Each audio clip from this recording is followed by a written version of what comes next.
What's up everyone? It's Ryan with Dangerous Edge. I'm at this cool jump here. Fucking love this jump. Check out that hair. That's very nice. Oh man, so I'm up here just catching a sesh, having a great time. I actually just saw a bobcat. Wow. But what I wanted to talk about today, since I like doing these little chats on my ride, some solo talks. Today, I wanted to talk about some advice for y'all on jumping on your bike, something like this.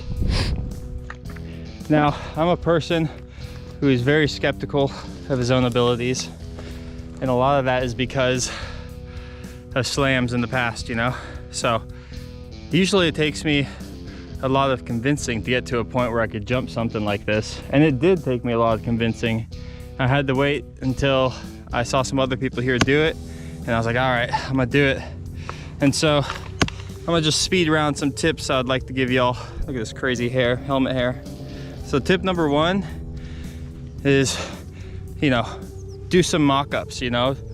Figure out what speed you need, look at the lip, understand the distance.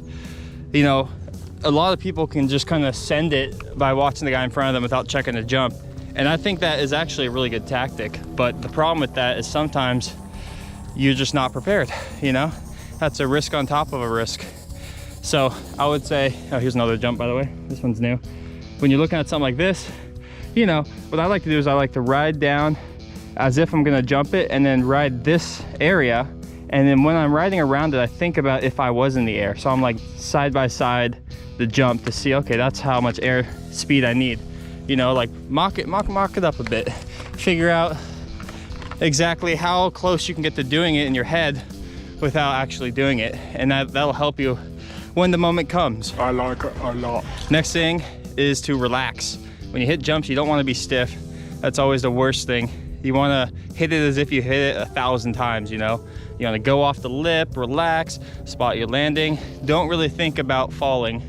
If you start to fall, having a relaxed mindset will be easier for your mind to adjust and pivot to safety rather than being frozen and just seeing that come in. I would say be armored up. As you can see, I'm always armored up because you got to be ready for the falls.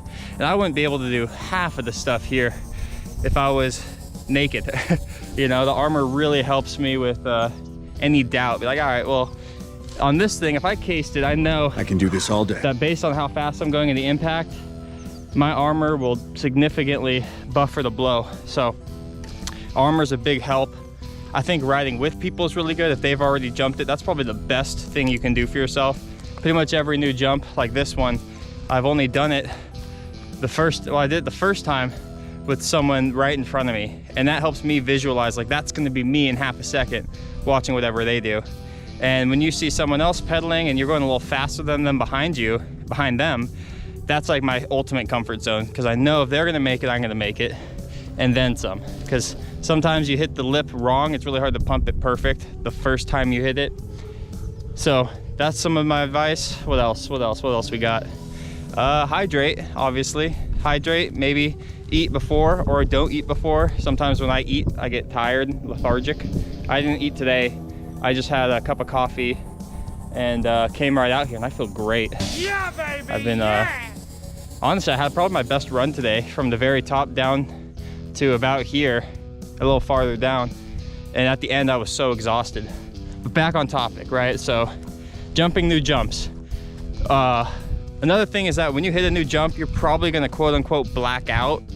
You're gonna like stop thinking about all the things, all the soup in your mind that's been mixing and brewing, because you have to focus on what's happening in the moment.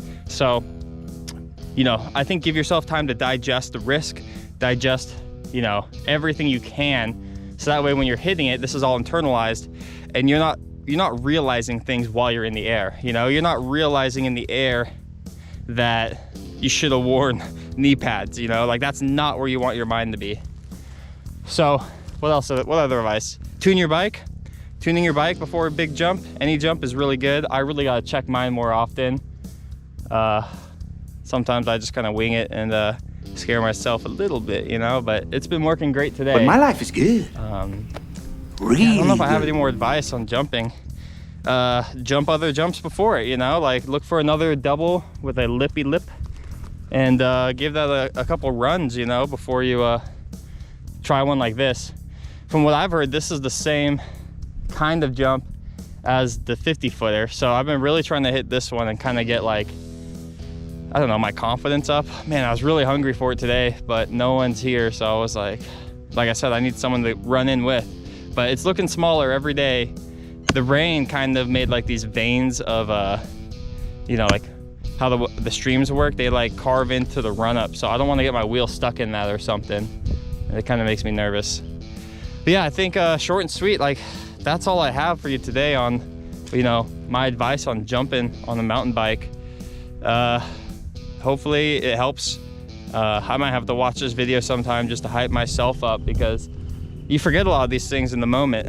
And I think it takes conditioning, positive attitude, and whatever else you can conjure. So this has been Ryan with Danger's Edge on jumping. I'm gonna give this guy a jump, and I'll catch you guys in the next one. Bye.